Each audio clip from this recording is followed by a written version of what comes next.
Hello అండి. మీ అందరికీ ఒక కథ చెప్తాను. ఒక చిన్న కథ. ఏదో ఇన్స్పిరేషన్ కోసమో, మోటివేషన్ కోసమో అయితే కాదు. ఒకసారి నారద మహర్షి విష్ణు భగవానుడి దగ్గరికి వెళ్ళి అడిగాడు.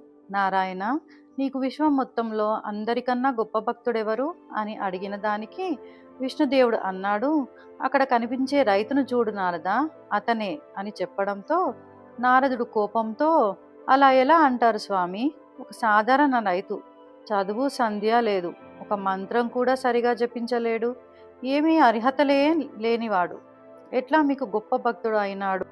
అప్పుడు విష్ణు భగవానుడు చిన్నగా నవ్వి, దీనికి నేను సమాధానం చెప్తాను. చెప్పాలి అంటే నా కోసం నువ్వు ఒక పని చెయ్యాలి మరి అని. ఏమిటంటే, ఒక నిండు కుండని భుజం పైన పెట్టుకోవాలి, దానిని విశ్వం చుట్టూ 3 ప్రదక్షిణలు చేసి రావాలి.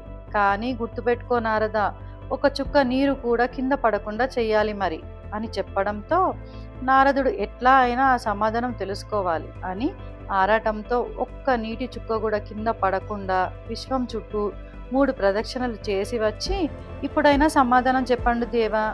అప్పుడు సమాధానంగా విష్ణుదేవుడు చెప్తున్నాడు, నారద, ఆ రైతుడు పొద్దున 4 గంటలు లేచినప్పటి నుండి ఏ పని చేసినా, ఎంత కష్టంలో ఉన్నా, ఎంత నష్టం వచ్చినా, ఎండకి వానకి కష్టపడుతూ ఉన్నా, ఆకలి దాహం వేసిన, నీరసంతో కూర్చున్న, ఆనందంలో బాధలో ఏదైనా సరే, ఏ రోజు కూడా నా నామస్మరణ మరచిందే లేదు అని అంటాడు.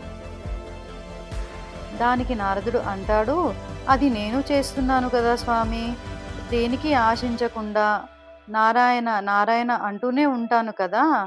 దానికి విష్ణుదేవుడు నవ్వేసి, నారద, మరి ఆ నిండు కుండ నీ భుజం పైన ఉన్నప్పుడు ఒక్క చుక్క నీరు కూడా కింద పడొద్దు అనే దానిపైన ఉన్న నీ ధ్యాస నారాయణ మంత్రం మీదెక్కడిది నీకు అని గుర్తు చేశాడు.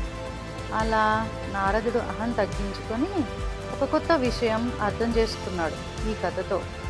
ఏమి అంటే, మనకి ఇష్టమైన వాళ్ళు అంటే మన తల్లిదండ్రులు, స్నేహితులు, మనతో ఒక బంధంతో ముడిపడి ఉండేవాళ్ళు, మన పిల్లలు, అది ఎవరైనా సరే, అలా ఉండే వాళ్ళ గురించి ఎక్కడ ఉన్నా, ఎంత భారం భుజం పైన ఉన్నా, ఎంత గొప్ప స్థానంలో ఉన్నా, గొప్ప గొప్ప మనుషుల మధ్యలో ఉన్నా, ఏదైనా కష్టం నష్టం బాధలో ఉన్నా, వాళ్ళకి ఇవ్వాల్సిన సమయం, చూపించాల్సిన బాధ్యత, ప్రేమ అలా చెయ్యలేకపోతే, కొంచెం కష్టానికో ఎక్కువ సంపాదనకో వాళ్ళని మర్చిపోతే, వాళ్ళకు ఉండే ఆ చిన్న అవసరాలకి కూడా మీకు సమయం లేకపోతే, ఆ సమయానికి మీరు వాళ్ళ పక్కన ఉండలేకపోతే, ఇంకా వాళ్ళ కోసం మీరు ఉన్నారు అని అనుకోవడం దేనికి? ఆ చిన్న చిన్న సంతోషాలు బాధలు పంచుకోలేకపోతే ఇంకా ఈ మానవ సంబంధాలు దేనికి? ఒక నిమిషం కూర్చొని ఆలోచిద్దామా?